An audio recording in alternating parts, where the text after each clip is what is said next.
let's jump into our favorite thing, man. College football is back. It was started last week with Farmageddon in Ireland between K State and Iowa State. Fireworks on and off the field there. Shout out to the Johnson family, not my family. We're not related, by the way.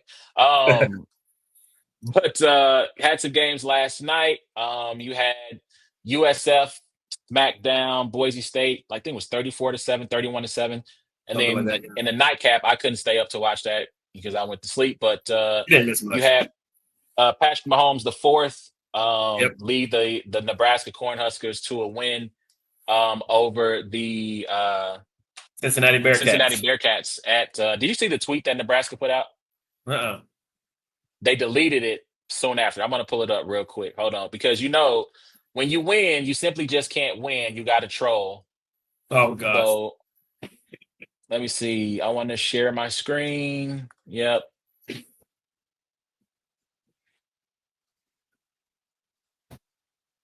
Oh, this is the tweet. They took the engagement photos from the Taylor Swift and Travis Kelsey Change your engagement plan. and put the Cornhusker in place. I mean, good Photoshop. I can't lie to you. It's really good Yeah, I'm not Photoshop. mad at it actually. I'm not. I don't know why they took it down. I mean, because they're about to feel the wrath of the Swifties. I mean, look, It's gonna be a complete. they were about to feel the wrath, so they deleted it They're like like, our maybe like quarterback 10 or does 15 not need minutes. those distractions going into next week. They're gonna be on their head so bad. Yeah. Yeah. So there was that tweet that went up. Listen, the one thing I say, hopefully Dominic, not Dominic, Raiola. That's the father. Dylan. Uh Dylan, thank you. Dominic has got to have a discussion with Dylan and say, you got to stop the Patrick stuff, though, man. You got to stop with the Patrick. Yeah, Like I at don't know. I first, mean, it was it was cool, funny. Yeah. flattering at first, but now it's just like, and then they showed a clip of him mid game doing this. Now Patrick is always doing this with his Yeah, fingers, yeah, yeah. and I'm just like, Dylan, excuse me, Dylan, come on, my guy. Like you got to cut it out. You got to Yeah. cut it. I probably would be flattered if someone was around doing like an A1 impersonation, but after a while, it's like, come on, kid, All like look. Bleacher Report posts like Patrick Mahomes leaves the game early. Did you see that? I'm like, gosh, why is this news? But like he left with like 8 minutes to go in the game. They showed him like leaving the stadium or whatever. They're like, like He yeah, wants to beat the traffic. I have 3 kids. Like I didn't play for either one of these teams, by the way. Exactly. It's Like this is for Jason and Travis. This isn't for me and for yeah, Brian Cook. Brian Cook played for Cincinnati. yep. Yeah, yeah. But so you had that go down. But this weekend we got some big matchups, and let's start at the beginning. We'll start with the biggest matchup, which for some reason, sadly, is happening first. Yep. It is Texas at Ohio State Saturday at noon. Oh God. I will say this before you say what you got to say. Congratulations to Fox and YouTube TV for resolving their issues Yeah. before I ended up canceling my coverage with YouTube TV. They got a deal done. But Fox, man, I get it. The ratings for having Ohio State on Big Noon, that's the reason why you see them on Big Noon so much. While all of their big games will end up on noon because the SEC is not putting Bama and LSU on at noon, right? They're putting it on at either 2:30 or 6 p.m. And so they're owning the early part of the schedule because they're putting the biggest matchups on at 11. But dog, y'all gotta throw us a bone on some of these, man. Some of these need to be night games. All due respect to Michigan. Michigan is playing like Northwestern State or somebody like that. And that is the game that's being broadcasted as NBC's game of the night of the week. Come on, what are we doing, guys? Put put Penn State, Ohio State at night. Texas, Ohio State. Thank God when the return matchup, because this is their first time playing, right? This probably got to be a home and home. Yeah. Whenever the home side happens, thank God this will be hopefully, I'm saying thank God, but hopefully ESPN will be in control and this will be a night game like it's supposed to be. Yeah. But your thoughts, Ohio State and Texas?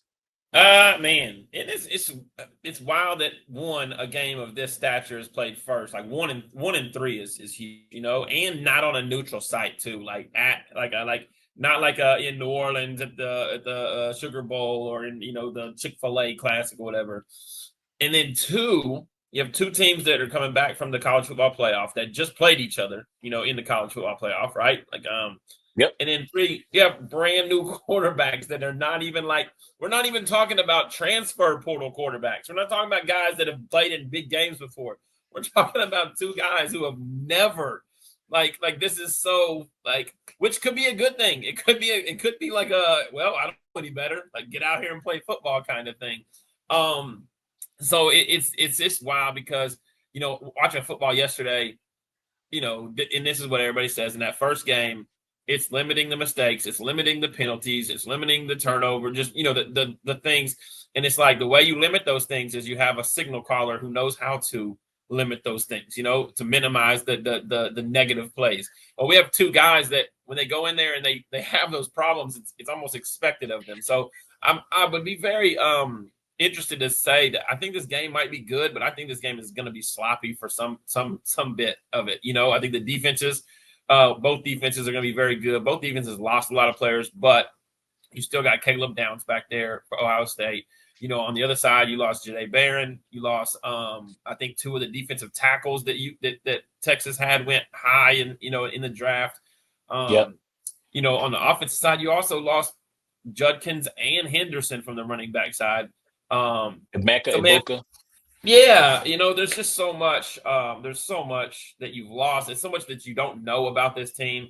I think the things that we do know are this. I think Steve Sarkisian is one of the best offensive play callers in coaching, right? I think that I think Jeremiah Smith is the best player in college football. And so at the end of the day, get the ball to Jeremiah Smith, and that's all you got to do. Like, that's literally, like I just said, Jahdae Barron's gone. Another one of their guys in their secondary, like I think he got drafted in the second round. But like, He was the safety. I can't think of his name, but yes, he was the safety. yeah, it's like, Andrew Makuba. I think it's Andrew Makuba. yeah, yep. Like, bro, like get the guy, get him the ball. Like, there's some new guys out there. Get Jeremiah Smith the ball. And if anybody can like not pay attention to the all of it's Arch Manning. I think he was probably raised to be able to like tune that kind of crap out, So it's going to come down to what football comes down to, not having a false start when you're first and goal on the 1 yard line and having to settle for a field goal, and then not turning the ball over. And it's going to be an interesting day. If I had to pick a team to win, I would take Ohio State. I would take Ohio State just based off they have Caleb Downs and Jeremiah Smith, and they're at home. And I just think those two players are complete difference makers that we know, whether it be special teams with Caleb Downs, defensively with Caleb Downs, and offensively with Jeremiah Smith. And on the other side for Texas, like they lost the receivers. They got Arch, who, is Arch, but they lost the receivers. They lost the defensive backs. And they lost the last time they played. So I would probably take Ohio State. I am going to go with Texas in this one. Before I say why, let me just get one more thing off my chest. We do not need AP top 25 preseason polls At all. We don't. Listen, Texas versus Ohio State, you're watching. Clemson versus LSU, you don't need a number beside those teams' names. Miami and Notre Dame, you don't need numbers beside those team names. You're going to watch because of the tradition, the pageantry of it all. This is what makes college football a more interesting sport to watch than the NFL because, one, you're dealing with children. You're not dealing with adults. You're dealing with children. You never know what you're going to get from week to week from kids. Even though the kids are getting older because of, NIL and COVID years and all that stuff, but they're still children. But these schools have built up a reputation as powerhouses so that when you put them together against each other, people are going to tune in. That's number one. If I were a college commissioner, that would be the first thing. We're getting rid of rankings. We'll rank them for the first time since people love content and entertainment.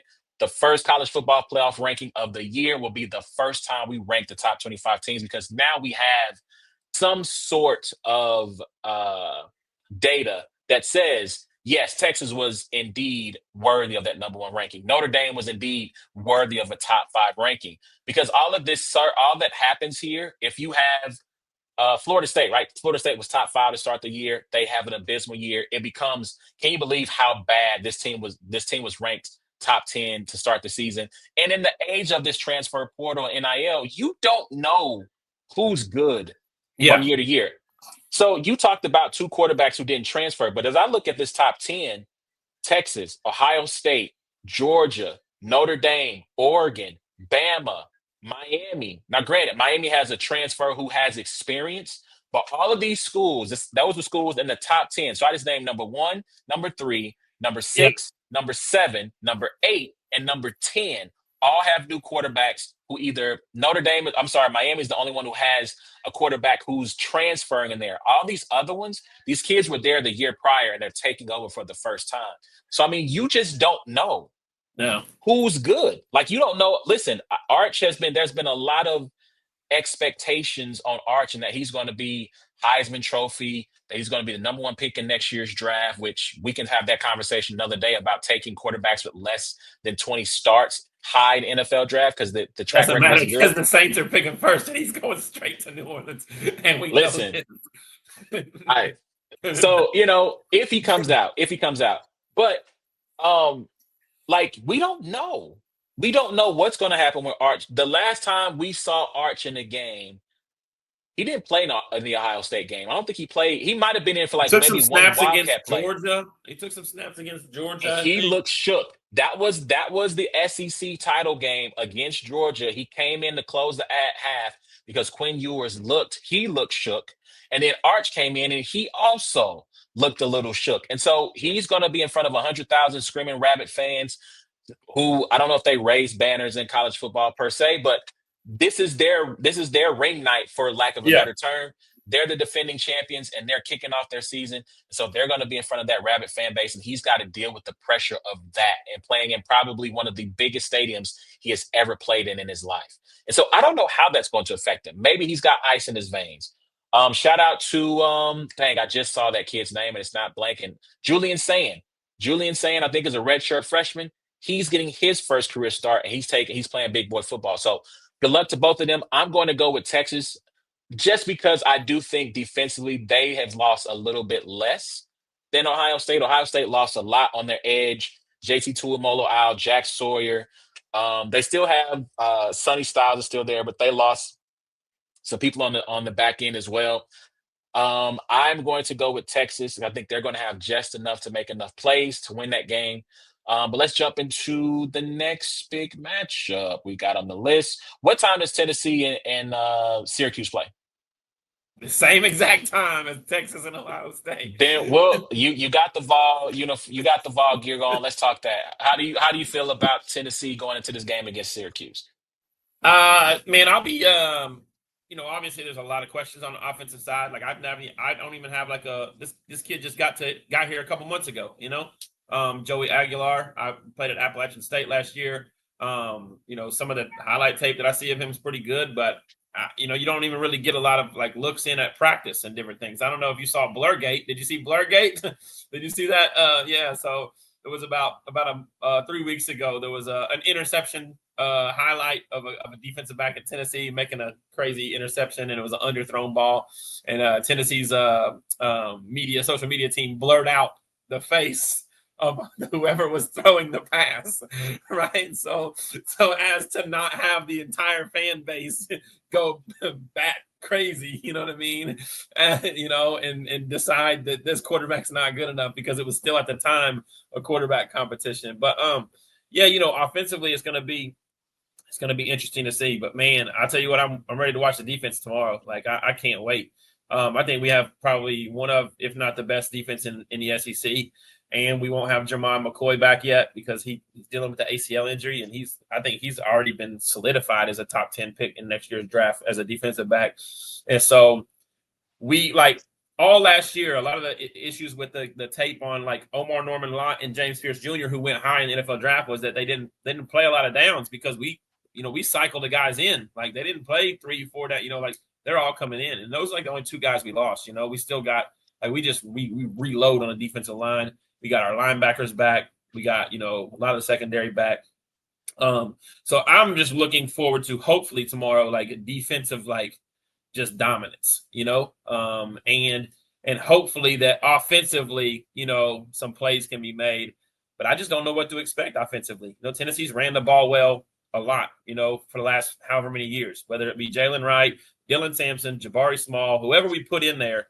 Like Tennessee was running the ball. People remember Hendon Hooker, like to Jalen Highland and all that stuff, but those years we led the SEC in rushing as well. So we always run the ball very well. But wide receiver wise, we got some question marks. We obviously at quarterback, and so it's Syracuse. I haven't watched much of them. I know they lost Kyle McCord. I know they picked up the guy from Notre Dame. I know they got a couple other transfers that came in. But they were competitive all year last year. Granted, I think they were a 9-win team last year. Yeah, and they had Kyle McCord who set records passing the ball. But like at the same time, it's like this is a team that has players on it that are used to winning because they won a lot of games last year. So that little 14.5 point favorite, I'm not buying that. But I do think that I know you hate to hear it. I just think it's different. I think once the Syracuse offensive line realizes that every guy on the defensive line is like 6'5", 260 as a defensive end, and then like the big guys in the middle, they're gonna be like, oh snap, what did we sign up for? They won 10 games last year. They did get Steve Angeli from Notre Dame as a starting quarterback. They got Jonte Cook, by the way, from Texas, who was a high 5-star recruit who also transferred over to Syracuse. Shout out to Sam Pendleton, by the way, another Notre Dame transfer who is now starting at guard for Tennessee. So, a couple of Notre Dame connections there.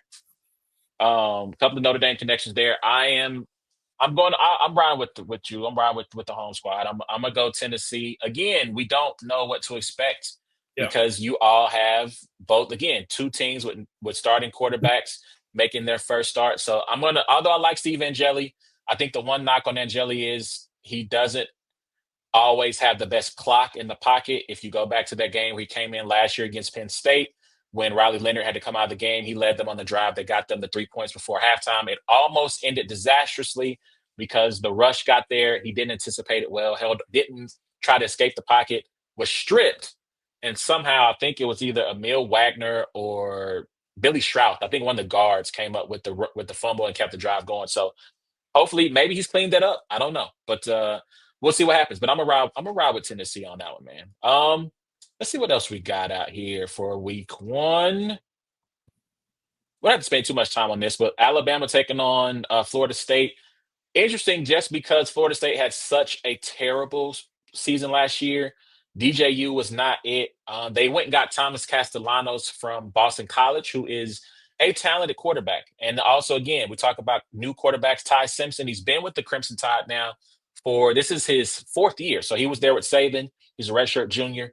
But he's going to be starting for Alabama. So I'll take Alabama on that one. I don't know how you feel, but I think I'm taking Alabama. But I'll say this much: if Alabama loses that game, DeBoer might as well just go start looking at Airbnbs or something. I don't know what, because they can't. Alabama can't lose that first game of this year after last year, after the way they ended with the Oklahoma loss. But they came back and played a couple good games towards the end of the year because they crept back up in like the people thinking they were going to be, But yeah, I don't think they can afford to take that loss as bad as Florida State was. But it's still Florida State, right? Like, it's a thing. Like, Florida State's roster is probably still full of 4- and 5-star guys. It's just about, is it Norvell? Norvell? Yep.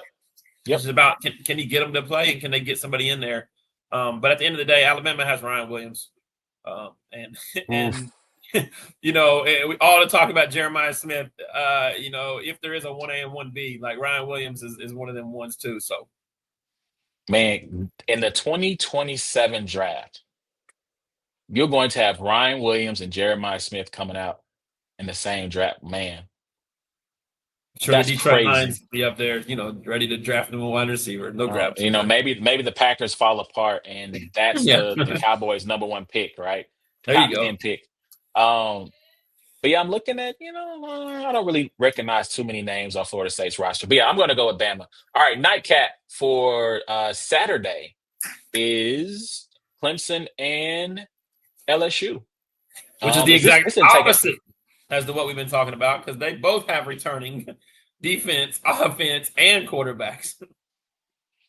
Yeah, yeah. And listen, the last time Clemson won an opener to their in their season 2022, LSU 2019. So somebody's getting off the schneid here and actually starting their season off on a more positive note than they have the last few years. So um this isn't happening in New Orleans though. I feel like New Orleans has been a house of horrors for Where is Brian it at? Kelly. I don't know where it's at. That's I'm about to look this up. I think this one actually might be at in Death Valley.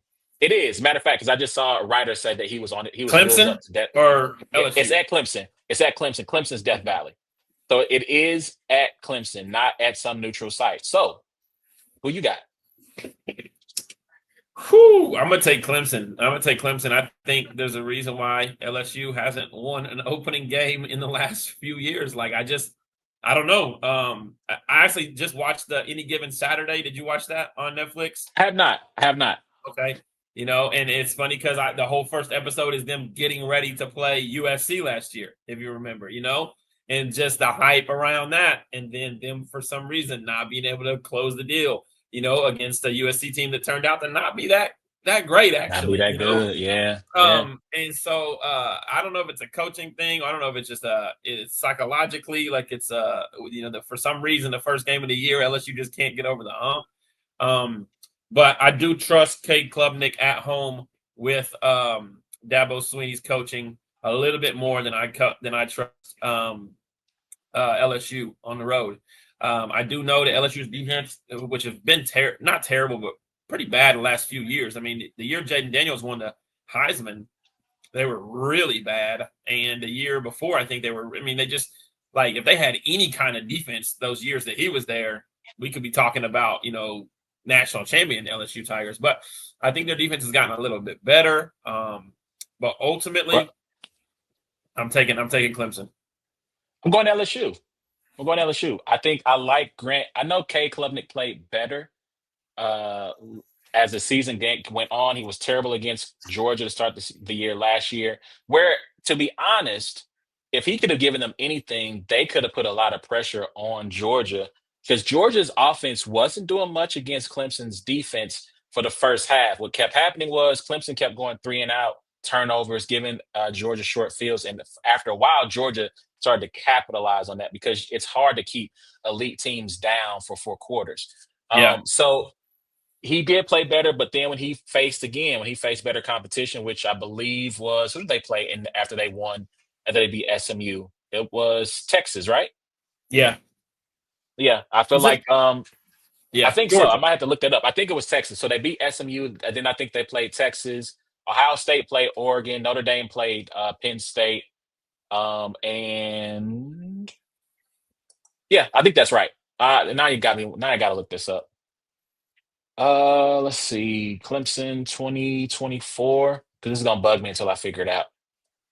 But yeah, I think they ended up. Yeah, it was Texas. They lost by 14 on December 21st. So yeah, I'm going to trust Garrett Nussmeyer and LSU just a little bit more. I think this is a really big year for Brian Kelly. I think that he played for the SEC title his first year in LSU, but he hasn't had a bunch of success and he's lost. I mean, which is kind of Brian Kelly's MO. Even at Notre Dame, he didn't win big games, and he really hasn't won a big game since that Bama game his first year. So I think this is a make or break year. Harold Perkins Jr., he tore his ACL, I think, last year, like early, and he is now a part.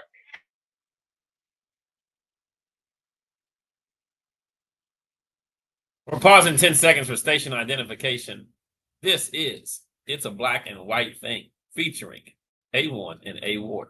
Thank you for tuning in.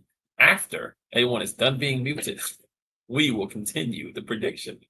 But as of right now, Okay, we're ready to keep going. So I think this is a big game for Brian Kelly. I think they're going to get the win. All right, final one. Let's go to here. Go to home team Sunday night. We got LSU. I'm sorry, LSU. We got Notre Dame versus Miami. Miami. Big one, big one, big one. So, Where's it let's at? see. It is at Miami. At Miami. Oh, I know you don't want to pick Notre Dame, and you don't want us to both pick Miami. So you start. You go first. You go first. Uh, I'm taking Notre Dame solely off coaching. I think Marcus Freeman is a better coach than what's his name? Cristobal? Or is Mario he gone? Cristobal. Cristobal, He's yeah. still. Okay, he's still yeah. I think Freeman's a better coach. I think I think Miami, a lot of their success had to do with Cam Ward.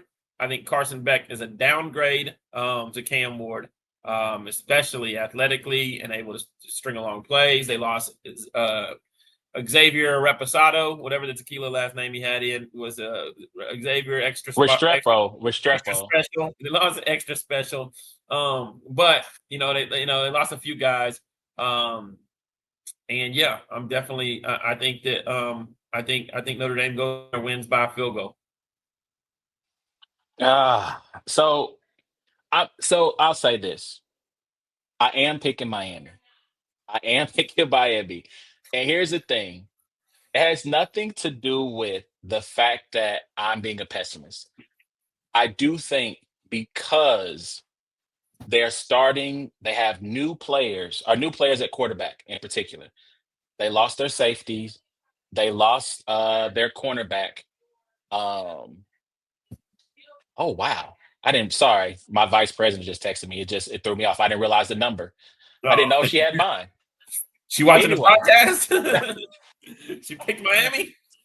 that's hilarious. But no, but no, I think that the fact that they lost a lot on defense and the fact that they're starting a redshirt freshman in his first start ever in college football in Miami, you got the whole, kind of rivalry from back in the 80s that still kind of carries over to today. I think that's a lot to overcome. If they had the same defense from last year, I would take I'm not Miami. I would take Notre Dame. If they had my Riley Mills, Howard Cross, Ben Morrison, Xavier Watts, Jack Kaiser, if they still had all those guys on defense, I would go Notre Dame because they have that would be a proven senior laden team. Right now, I don't know if they have one senior who's starting from last year. No, actually, that's not true. They don't have anyone who's a senior who started from last year. They have a junior at corner in Christian Gray, who last time you saw him, he was having a rough game against Ohio State. But it's there. This is a team that's going to be trying to find their identity, and if they make the college football playoff, for me, that's a win. I don't see them making the college football playoff just because you're breaking in a new guy. So Is Jeremiah Love healthy? he is 100%. Notre Dame's gonna win, bro. They're gonna control the time of possession. Yes. Notre Dame's gonna win. Although it's gonna be humid down there. I ain't gonna lie. They might need but give them oxygen. Say I was just in Tampa and Man. Orlando the last 2 weeks. and bro, walking outside is uncomfortable. Well, I mean, they started last year at A&M and same kind of similar conditions, not exactly the same, but similar conditions. But yeah, I just think that the fact that they have Garrett, I'm blanking on this. That's not his name. I got Garrett Nussmeier on the brain. Who's the Georgia quarterback that transferred? Carson Beck. Thank you, Carson Beck. Well, he's distracted because he's dating one of those twins, He's distracted. And he looks like Ed from Ed, Ed, and Eddie. I think that they have the more experienced quarterback, and I think to me that will be the difference in the game is the experience versus you have someone who, like I said, he's learning on the job, right? He's learning on the job, and again, you faced a similar situation last year when Nico was there, first time starting, but they had the defense, right? They had all these Yeah. experienced guys, and I just again new defensive coordinator too for Notre Dame, by the way. Al Golden is now coaching the Bengals, so. Yeah, they had to replace a lot. Nico on that plays side of the against ball. Utah at 11 o'clock tomorrow night. And I will be watching because Utah's favored by 5.5 points. And I hope they stomp a mud hole in UCLA. Oh God, y'all got to get that hate out y'all heart, man. Y'all got to let that go. I get it. He left on some nasty work, but you gotta get that hate out your heart, man. Yep, it's gone. It's gone. It's gone. Yeah, okay. That's until let Utah be up 21-0. I bet in the group chat I'm going to get a post of the score and a couple of tweets from Tennessee Vol fans talking trash. Yo, the other sneaky game, we don't got to talk about it because we got to get out of here. It's Virginia Tech and South Carolina. Should be a very good one. That quarterback for Virginia Tech's nice. Drones or whatever his name was. And then obviously Lenore Sellers. That's going to be a good one tomorrow. This will be a sneaky good game. Yeah, for sure, man. That's our show, man. Tell us who y'all got though. Who y'all got in all these games?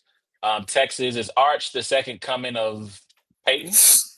He's the second. Yes, he and next. Yes. He's been highly touted as the Heisman winner, and he's going to get snubbed by defensive back Caleb Downs from the Big Ten at the end of the year and not win the Heisman, and he's probably going to lose to a rival. So yes, that's exactly what's going to happen. Arch is the second coming of Peyton Manning. Michigan also starting a true freshman quarterback as well. So again, you got a lot.